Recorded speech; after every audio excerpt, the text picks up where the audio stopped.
Hello and welcome to another episode of India and Global Left. If you are new to the show, please smash that subscribe button. Also consider becoming a YouTube member, a Patreon, or donate small amount given in the link in the description box. But the least you can do is to like, share, and comment. Without further ado, let me welcome Professor Mohammad Marandi. Professor Marandi teaches at the University of Tehran. Professor Marandi, welcome back to India and Global Left.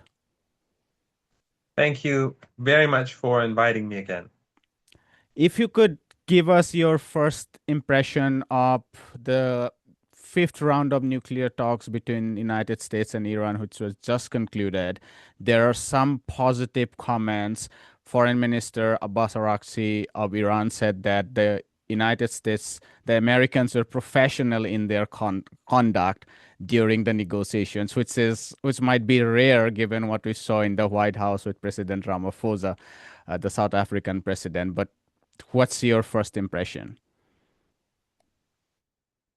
It's very difficult to say, but it seems that in private, the Americans are saying something different from what they've been saying in public. And that's the only way I can explain it. Because the Iranians have made it clear, and I have no doubt that Iran will not halt nuclear enrichment. That's out of the question. Even if we go to war with the United States, that's not going to stop.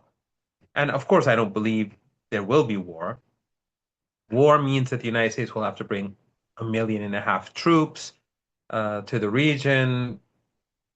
It's just they don't have the numbers, they don't have the money, and they don't have anywhere to put those troops. They may carry out or try to carry out a few airstrikes. And of course, Iran's air defenses are prepared, and Iran will retaliate heavily. But a few airstrikes or attempted airstrikes is different from a war. It's very different. But in any case, Iran is not going to give up enriching uranium. So what I would assume is that behind closed doors, Witkoff is saying something that's different from what he's saying in public. Does that shock me? No, because the Trump regime is a regime that flip-flops all the time. They flip-flopped over the trade war. They flip-flopped over tariffs, over Ukraine, over the ceasefire in Gaza, and of course over the Iranian nuclear program many times. Not just Trump himself, but even his aides. We've seen them say different things at different times, or one person in the team say one thing and another person say something else, or that one person say one thing one day and something else a different day. It is a very strange team.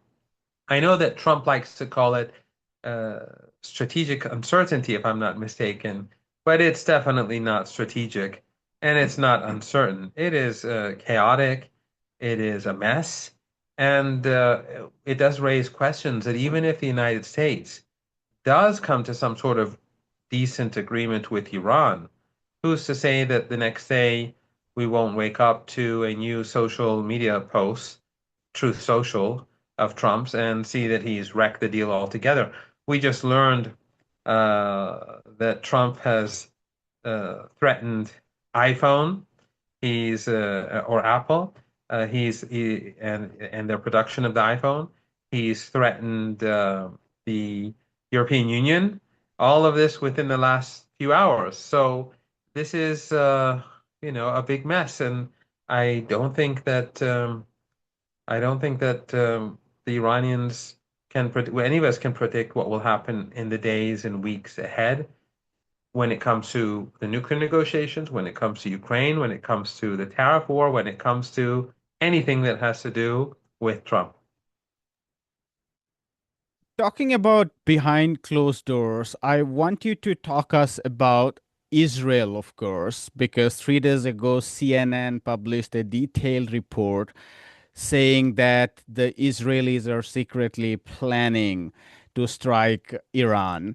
They quote multiple unnamed intelligence sources, both from the United States and Israel, but it does the report seems to be very confident that they have concrete knowledge about Israel making all the preparations in the event of these negotiations not going the way they like. I also wanted to add that Iranian Foreign Office spokesperson Ismail Baghail told us that Witkov had to leave a little bit earlier because his flight was scheduled. But I also read that a US source said that he had the time to speak before that in Rome with the Israeli Strategic Affair Minister Ron Dermer and the director of Israel's Mossad spy agency, David Bernia, before the meeting even started.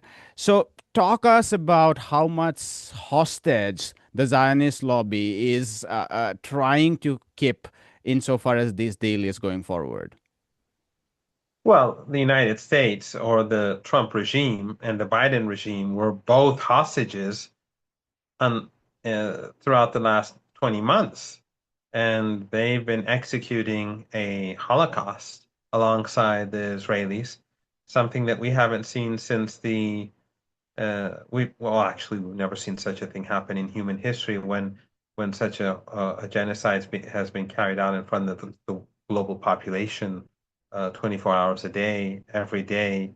Uh, that's something that the world has never experienced before.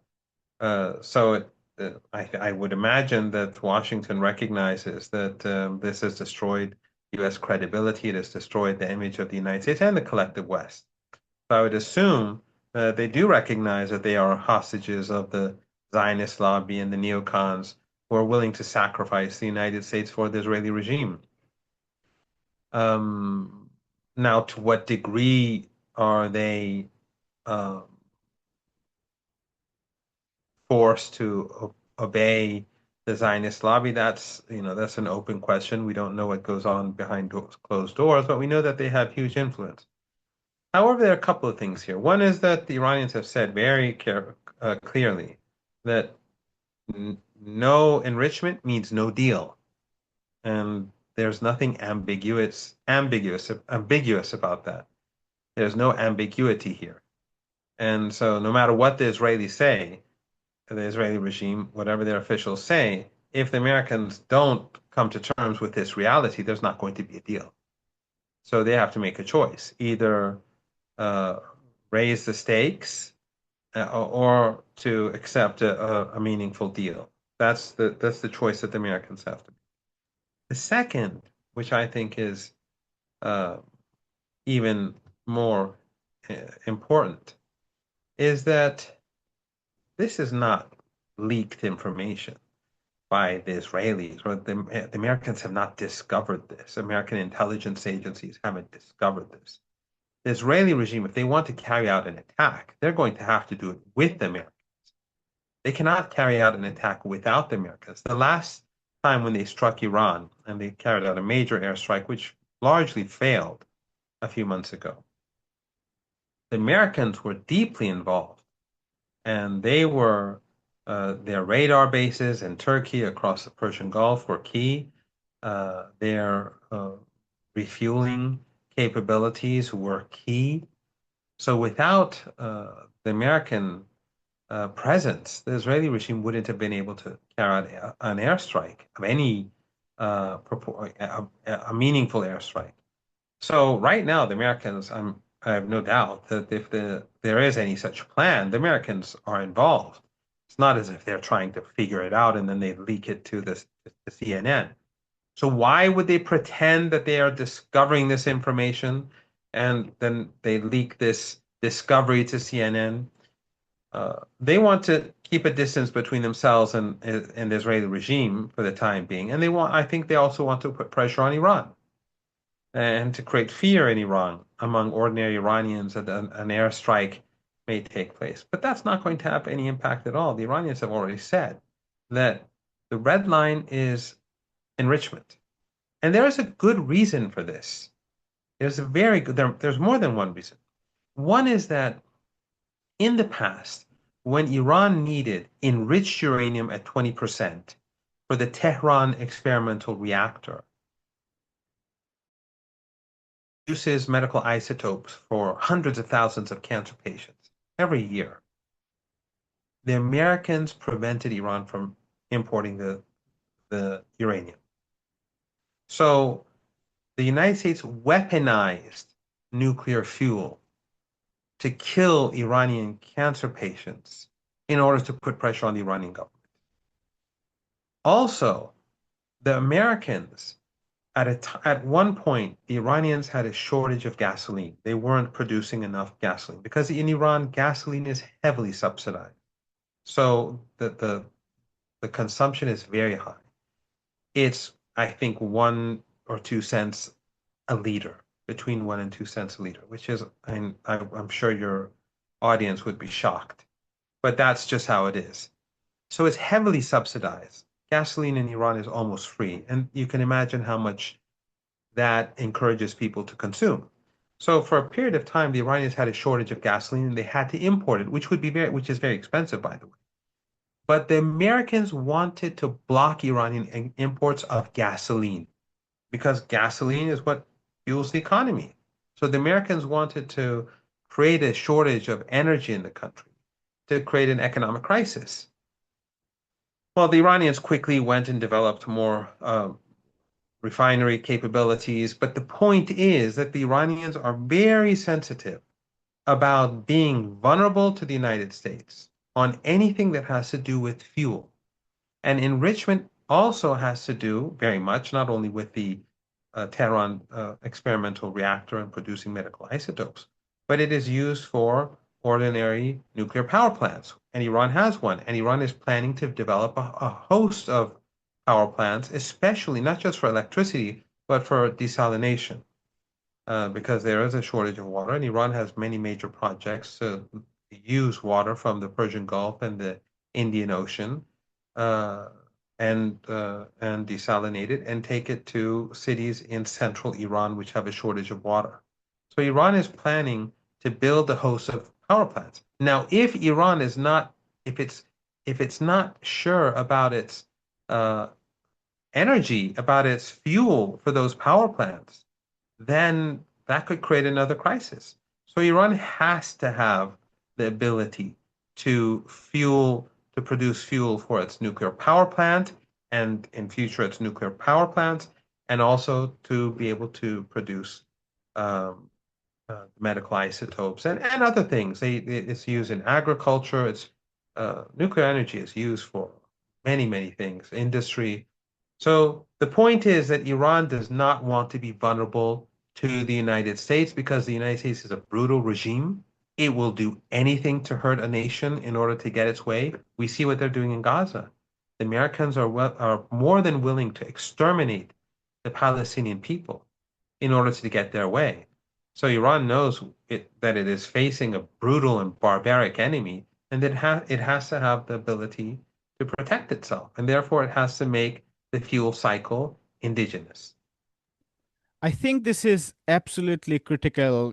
The the point about economic uh, independence and energy security and sovereignty for Iran, given on Thursday, a day before the talks were due, the United States Department of State announced new sanctions on Iranian construction sector. I think that that reinforces the point you are making that the United States cannot be trusted if Iran has to follow its independent path of economic development and its to even reach its civilizational position in the region. Absolutely. The United States is the enemy of not just of Iran, it's an enemy of the Iranian people. The Americans will do anything and they will try to create any harm possible in order to get their way. Look at what they're doing to Cuba. Cuba is a country, a tiny country, so a small country. I don't want to uh, diminish its significance. Cuba has a rich culture and wonderful people. I spent 24 hours in Cuba, but I know Cubans and I admire their culture and society. But it's a small country. The Americans will not let it go. They will try to strangle the people of Cuba till they bring them to their knees. The same is true in Venezuela. The same is true in any country like Syria. So the Americans are targeting all sectors of the Iranian economy in order to crush ordinary Iranians. They are preventing Iran from um, importing medicine or medical supplies or the raw materials for factories that produce medicine in Iran. They prevent banks from, they say they don't, but in reality they do. In theory, they make these exceptions for uh, like the medical sector, but they lie. They do not allow the Iranians to use the banking sector, and they warn companies, medical companies, not to work with Iran. So that's the sort of brutality that Iran is confronting. And as I said, fuel is the key to the economy. So if Iran is producing nuclear energy and suddenly its power plants stop working, that would create a crisis in the country. If Iran needs gasoline for its economy and it cannot import it or it doesn't have enough, that creates an economic crisis in the country. Energy is what drives the whole economy. All of the other, so when the Americans are targeting the construction sector, imagine if they're just targeting the sector which just builds homes and buildings for civil society. Imagine what else they're trying to do against Iran.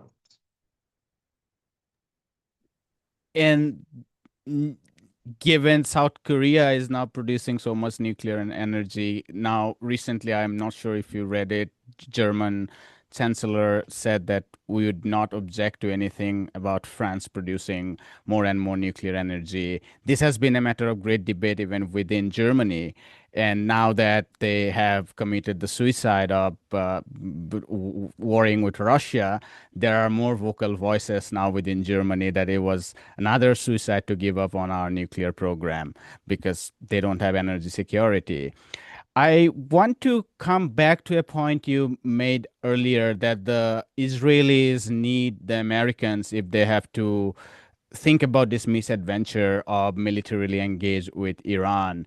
And a lot of Western defense analysts are concurring to that point. They're saying that the Israelis don't have, as you said, media refueling uh, capacity. They also don't have the penetrating bombs that would be needed to attack the nuclear sites. On the other hand, we see a lot of jingoism and confidence and hubris on the side of Israelis that we would go ahead by ourselves. We don't care about the intelligence. We don't care about the radar system. We have it all. Uh, do you think that's a reasonable position at all? No, the Israelis do not have the capability to strike Iran. If they did not need the Americans wouldn't have been so heavily involved when they did attack Iran a few months ago. They didn't need them. Why would there have been so many uh, planes to refuel their jets? Why were the uh, radar stations across the region mobilized to help the Israelis? That's just bravado. And the same is true about everything in Palestine. Without the Americans and the West in general, but the Americans in particular, they couldn't continue this campaign against Gaza for a week. It's 24 hours a day. Weapons and ammunition and aid is going to Israel so that they can carry out this extermination. The Europeans and the Americans, if they constantly have the Americans have an air bridge. They're constantly sending weapons to assist with the extermination of Palestinians. And if the aid stopped, the Israeli regime's armed forces would the army would grind to a halt within days. The regime would collapse within a short period of time. So the only reason why they can just keep killing, whether it's in Lebanon or whether it's in Gaza or whether it's in Syria, is because the West will give them everything they need, and they can keep people um, um, fighting, and the Americans will give aid and the Europeans will give them aid so that the economy, which is damaged, at least it could keep functioning. So the amount of direct and indirect assistance that goes to the regime is huge. It is unprecedented. And therefore, they're really in no position to pretend that they do things and decide things on their own. Professor Marandi, if you could tell us a little bit about the role of Oman here, because it seems to me that Omanian Foreign Minister Badr al-Busadi is trusted by both sides. Uh, Reports are also saying even during the actual talks, he is doing a lot, even at the time of the talks. My question to you is, what's the relationship between Oman and the Gulf countries, given we know that Emiratis, Qataris, and Saudis would be able to leverage a lot on President Trump, given he is now so reliant on them. And if they don't want an unstable Middle East, it would be very difficult for the United States to side with the Israelis, no matter how much they would want it. How much do you think Oman would be able to bring the Persian Gulf on board in warding off this misadventure? I don't think that it's Trump that needs these three regimes. From what I saw in the images, those three regimes behaved as if the king had come and that the king had arrived, and they were all at his knees, whether, in these different countries.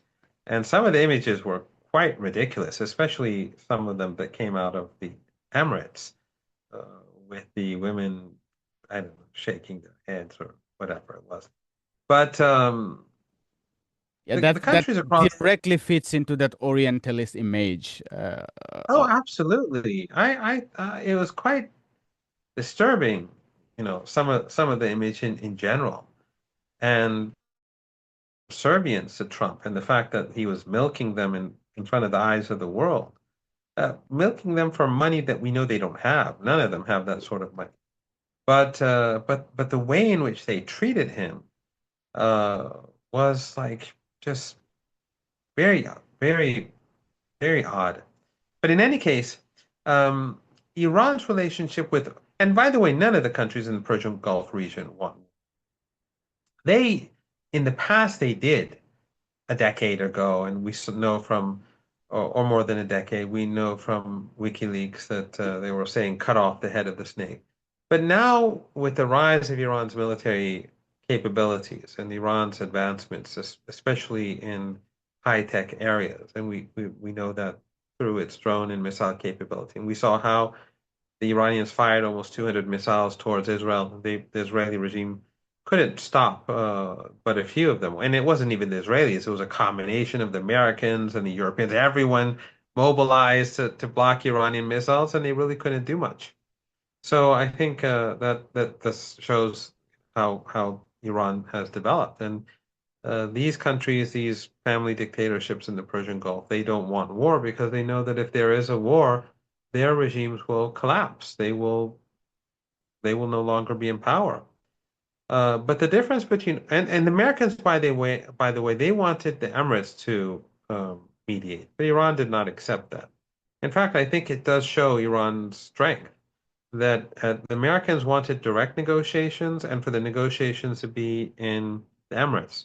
Iran said, no, we will continue with indirect negotiations like during Biden, and we saw that Trump was forced to concede, and that we will not have it, the Emirates have anything to do with it. We'll do it with the Omani government. And the reason is, and the Americans had to accept it. And I think that shows that Iran is speaking from a position of strength. But the reason why Iran chooses Oman is that the Omani government is much more reasonable and balanced and friendly towards Iran than the Emirates or Bahrain, or sorry, or Qatar. Qatar has been supporting ISIS and Al Qaeda. They've murdered hundreds of people in Syria alongside NATO and the Israeli regime and Erdogan, among others. And the Emirates have had a strong history of hostility towards Iran in many areas. Even though the two don't like each other, the Emiratis and the Qataris despise each other. Um, Nowadays they try to hide it, but they still don't like each other. And they are at odds over Syria as we speak, too, among other places. But the Omani government has always shown itself to be in pursuit of peace and stability in the region. And because of that, Iran thinks that it's only fair to let them do it. It raises the stature of Oman, and Iran believes that they deserve it. On Tuesday, Iranian Supreme Leader said that he does not expect these talks with the United States over Tehran's nuclear program to reach a conclusion. Would you agree with that sentiment? Well, he did add that he doesn't know. But of course, yes, I agree. When Witkoff says that nuclear enrichment is a red line, that means there will not be an agreement. So the only thing that would change that is for Witkoff in private to say something different. That is the only solution. And what he was saying basically was that if this is what's on the table, then there won't be a deal. But I don't know. He added the I don't know because the Americans are constantly flip-flopping. Witkoff could say something today and then something else tomorrow. In fact, Witkoff just a couple of, I don't know how long ago it was. He said that our only issue is a nuclear weapon and enrichment is, he had no problem with enrichment. And then suddenly on Breitbart, he spoke with Breitbart, and then later, I think just a few days ago, he repeated that Iran cannot have any enrichment. That's again, I think Ayatollah Khamenei was saying that is he was basically saying that if that's the case, then there's no deal. But I don't know part of what he said was basically to say that unless the Americans behave differently behind closed doors. That's how I interpret what he was saying. One of the things Foreign Minister Abbas Araghchi said, And by the if way, I think he was also sending a message to the Americans saying that if you're not going to accept enrichment, you're hearing it from me. There won't be a deal. When he says I don't think there will be a deal, he's sending a message to the Americans that with this position, you're not getting a deal. But then the I don't know part of what he was saying is that it depends on you, meaning the ball is in your court. If you, in private you're different, then that's a different matter. But if this is the position that you're going to take at the negotiating table, then there's no deal. this was laid out very succinctly by Iranian Foreign Minister Abbas Araghchi in a one sentence equation like formula for people who have no idea about what's going on. He said, zero nuclear weapons equal to we do have a deal. Um, Zero enrichment equal to we do not have a deal. Time to decide. I think that was very well put. Um, yes, go ahead. Yes, and we have to keep in mind that just recently Tulsi Gabbard, her office, her organization declared that Iran is not pursuing a nuclear weapon. And we know that American intelligence has been saying that since 2003, Iran has not been developing a nuclear weapon. Of course, Iran has never been developing a nuclear weapon before or after 2003. But at least since 2003, the Americans admit, that means 22 years now, that Iran has not been pursuing a nuclear weapon. So um, the, the problem, the real problem is not the nuclear program. The problem is the Israeli regime. The United States uses whatever means at its disposal to put pressure on Iran to help the Israeli regime. That's what ISIS was for in Syria. That's what Al Qaeda was for in Syria, to put pressure on. Remember, Kerry, the U.S. Secretary of State, in a leaked audio, said I think it was at the UN building to the so-called Syrian opposition back then, that we, meaning the Americans, allowed ISIS to advance on Damascus to put pressure on Assad, on President Assad, to make him negotiate. That's how the Americans work. They use any tool in their toolbox. They have no morality, nor does the West. And it was interesting at that time when this was leaked, Western media did not even focus on this. They focused on some other part of the conversation that he had, some silly statement that he made where he said that I lost the debate. I think that was it, the debate on attacking Syria, something like that. I'm not quite sure right now. Maybe your audience they could quickly look and put it in the comment section. But but what he admitted was that we're allowing ISIS to advance on Damascus. This is how the Americans work. This is how they function. So the Americans use human rights, I don't know, terrorism, well, maybe global uh, warming one day, but the nuclear program, all to put pressure on Iran to help the Israeli regime. That's basically it. But here, the Iranians are saying, no, you're not going to be able to shut down our nuclear program. And we are prepared to defend ourselves. And so the Americans have to make a choice. Do they want to have a deal and ease sanctions? The smart, if they were smart, they would definitely do that because the Americans are overstretched. They have economic warfare with China. Now they have it with the EU. They have, problems with Canada. They have problems with the Russians. They have problems, and they're carrying out a genocide in Gaza. And they have all sorts of problems at home. So the Americans have too many problems. Trump has too many problems on his plate, too much on his plate, and an escalation with Iran. Have no doubt that the Americans will not win. And the Israelis will definitely not win.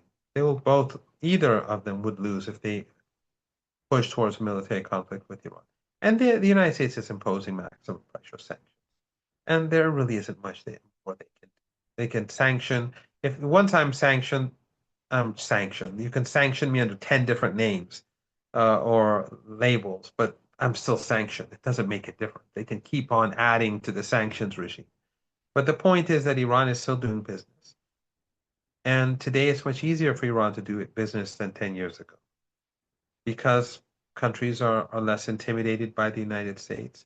The trading mechanisms are much more trading mechanisms that circumvent the dollar and Western financial institutions are much more sophisticated. You have more countries, in most, especially Russia, under sanctions. So there's a huge incentive for China and other countries to circumvent the sanctions. Today, the American sanctions has much less impact than it did a decade ago. Not that it is without pain, and not that it doesn't make ordinary Iranians hurt, or Russians, or anyone else, but it is not as effective as it was a decade ago. And I think that in the years ahead, 2, 3 years from now, maybe even less, with the new technologies and the rise of BRICS and the incentive for countries to move away from the US dollar, especially after the trade war, I think that it will become even more difficult for Americans to continue using the sanctions regime as a weapon against countries. Trump administration is losing at several fronts. They've definitely lost with China, in Yemen, with the bond vigilantes, the Federal Reserve. Trump was very confident when he came in that he would be able to rein in and push the interest rates down. That never happened. Now Yeah. he has taken on the major corporations, the Apple, Samsungs, and I mean, he's saying that that would be imposed on Samsung as well, not just Apple. So the stock markets is reacting very sharply now. The dollar has fallen to historic low, as low as in 2023. And I think now it seems that he's even losing against Harvard. That's something we will see, but that's how it is going. My last question, very brief, unless you want to add something. No, I was just saying that also the bond market is always an issue, and you're right. Trump was unable to force Powell to do anything. He threatened to remove him. He had to back down. He's not doing well anywhere. My last question, very quickly, given you mentioned something very important, and I don't think it, the terms of the discussions are set in that way, often in the mainstream media. You said the nuclear program is not the main issue. The main issue is, as you said, the Zionist regime. I was just curious if you think a replacement of Netanyahu could be of any help. We're not talking about the collapse of the regime as such. But if Netanyahu is to fall, which is not very unlikely, given he is counting, it seems like he's counting on his days. Shin Bet was at the verge of finding something close to corruption, fraud, and so he forcefully removed the Ronan Bar and with his own person from outside, Zain David. He has also taken on his own attorney. People are protesting on grounds because they rightly think in their self-interest that by escalating through the so-called Gidon chariots operation, the hostages' lives are the sacrifice for his own power.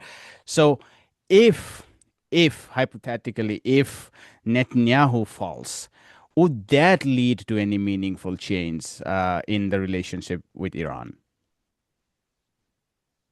Well, I think over the last 20 months since this extermination has begun, uh, it it was pretty clear that ultimately this Netanyahu will be sacrificed. All of these wars, the expansion of the war, the slaughter and the continued genocide in Gaza, the expansion of the war into Lebanon, the destruction of so much of Syria, the ethnic cleansing of the West Bank, all of this, the strike against Iran, the assassinations, all of this, I think, was done to partially to preserve power by Netanyahu, and he keeps escalating, and he's destroying the regime. When you look across the world, it's become a despised regime, and now we're even seeing Western media and high-profile figures turning against the regime, something that's really unprecedented.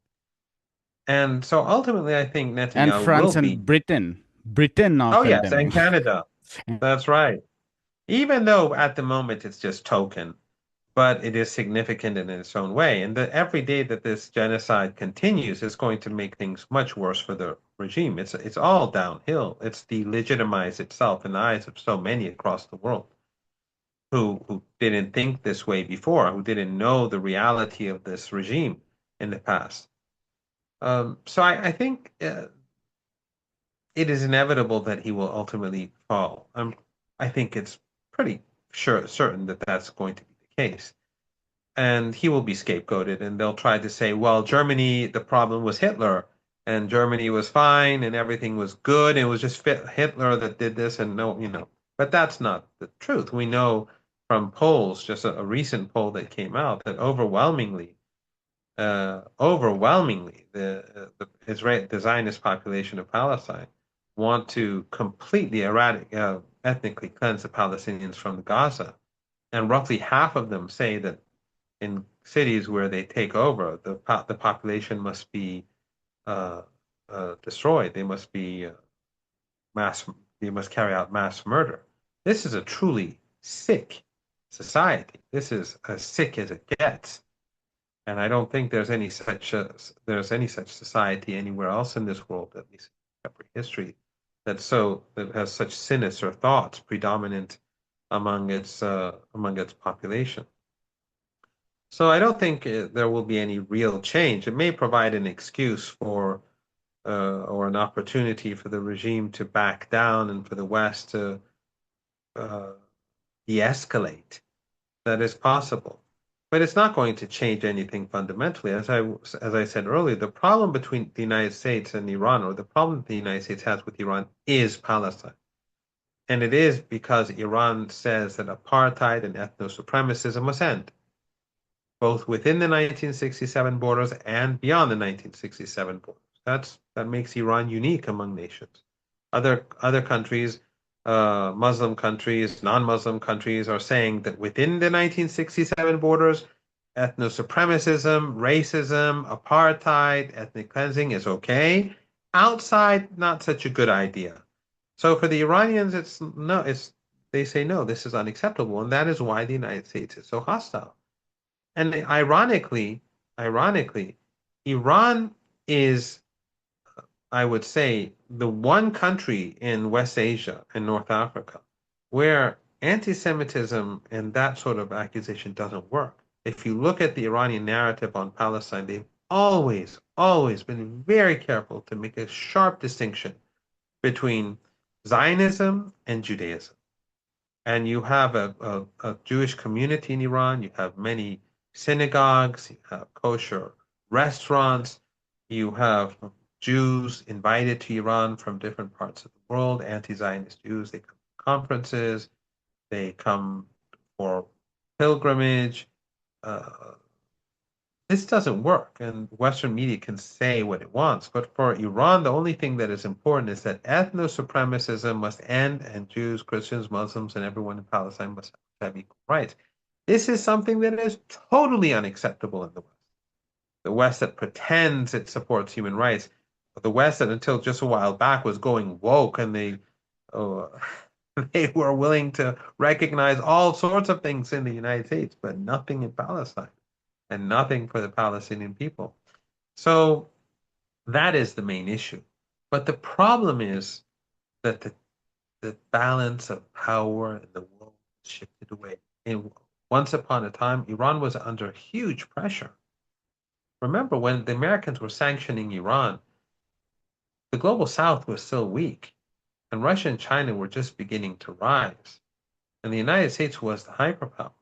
And at that time, Iran was supporting Hamas, Hezbollah, Islamic Jihad, and so on, but it was paying a heavy price because it was based upon its ideology to help the Palestinians liberate themselves. Just like after, you know, during the Shah's period, I think it's 90% of the fuel consumed by apartheid South Africa was provided to it by the Shah's regime.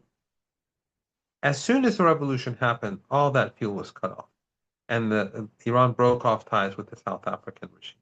The Shah of Iran also provided the Americans with fighter jets to use in Vietnam. The revolution ended that. The revolution ended Iran's relationship with the Israeli regime, shut down their embassy, and made it a Palestinian embassy. So the Americans find Iran's position intolerable and unacceptable because the Americans support racism. They support ethno-supremacism. And therefore, but as I was saying, the tide has turned. We now have a much stronger Iran. We have a much stronger global South. We have a declining West. I'm not saying that the West has collapsed, but the balance of power has shifted. Iran is no longer surrounded. The Americans were in Afghanistan, they were in Iraq, they were in the Persian Gulf, they were in Central Asia. That's changed. Iran today has a very powerful indigenous uh, military capability. Iran today has learned to circumvent the sanctions and to get on with life with difficulty, despite the United States. And you see countries across the world tilting towards Iran and away from the United States. That's what we see. You know, Iran is now a member of BRICS, the Shanghai Cooperation Organization. The world has changed. So Netanyahu, he may go, but the problem won't be solved. But I believe that the Israeli regime is dying, and the world is witnessing the evil of the regime and the true nature of the regime. And it cannot survive this. And every day that goes by, this hatred towards the regime and its racism and its genocide is becoming more deeply entrenched among people across the world. Every day, every crime that they commit, it's only making it worse for themselves. I think there needs to be a lot of more literature among not Iranians but non-Iranians, international audience about the internationalist role of Iran since 1979. Because even those of us on the left who like to believe or live in this with this idea that all humanity is same and we need to learn more and more about everyone else, we generally talk about Cuba, we talk about Russia, North Korea during the Chinese Civil War, and China to some extent when we talk about international roles. But listening to you, I think that there is this huge dearth of information about, or maybe that information is there, but given so much of that Iran lobby, let's say, in the United States exists, that portrays the Shah's regime as a liberal utopia where women could dress as they wanted in their small little bubbles and enclaves, and then everything was taken over by the Islamists. We don't hear about that, and I think that's a. We often talk about the Israeli lobby. I recently spoke to Juan Gonzalez of Democracy Now, and we discussed Cuba, and he said, one of the problems about Cuba is the Cuban lobby in Florida, in particularly. He referred to Marco Of Rubio and course. other. I do think we have an Iranian lobby which is extremely brutal, that harbors in the United States. Without a doubt, and of course they work under the Zionist and neocon umbrella, and so that makes them particularly evil and brutal.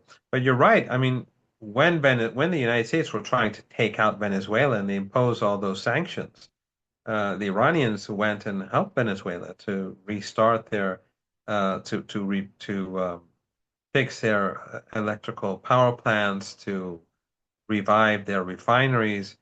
The Iranians have been trying to help Cuba. Yes, I think that there's a lot that people across the world don't really understand about Iran because they are influenced by Western media. And Iran's culture of resistance is deeply influenced by the prophet, his family, his grandson who fought in Karbala. The story of Imam Hussein is something that is probably has the biggest singular impact on Iranian culture, where standing up to the despot, to support the disenfranchised and the people, and being unwilling to accept humiliation. That is huge in Iranian culture. That is the essence of Iranian resistance, and it's something Yes. that few people know. Yeah, I think that explains why it be like so ignorant to not think about the resilience of Iranian resistance, because that's not something 100 years old. That's hundreds and hundreds of years old. And I just ended on this note. I mean, you and I can go on and on because it's so interesting. I recently went to a fantastic art museum. I wouldn't name it where, but I entered the Iranian section there, and I had an idea of it because I like reading history, but even the pre-Islamic, the depth and richness and diversity of the pre-Islamic heritage in Iran. It's just mind-boggling, from the polished pillars to the statues of elephant heads to the pottery, b- the artistic designs, including floral designs and so on. The scripts that influenced the legal code of Hammurabi and so on. It was incredible, and one has to see the depth of the Persian civilization to understand where they are coming from. Well, I That's my think the view. problem is that in the West, for the most part at least, the elites don't have a great appreciation of civilization, especially the United States, because they don't have much of a history, and they don't appreciate the how civilization state, and how different civilizations impact uh, the contemporary inheritors of those civilizations, and it the impact is enormous. But the United States, since it's only 200 some years old, it really underestimates the significance of the role that civilization themselves and their community society. And that's true, especially across Asia and North Africa and the Americas. People were there for a long time before the Americans went there, but that's for another day. We'll leave it there, Professor Morandi. I promised you a very short and quick response, but we veneered into other places. But thank you for your patience, and thanks for placing these journalistic reporting on the diplomatic events to declutter them and place them in the larger context. Thank you very much. Thank you very much for having me. Hi, my name is Ayushman. I, along with Jyotisman, have started this platform. In the last 2 years, we have tried to build content for the left and progressive forces. We have interviewed economists, historians, political commentators, and activists so far. If you have liked our content so far and want us to build an archive for the left, I have two requests for you. Please do consider donating for the cause. Link is in the description below. Also, if you are not able to do so, don't feel sad. You can always like our videos and share our videos to your comrades. Finally, don't forget to hit the subscribe button.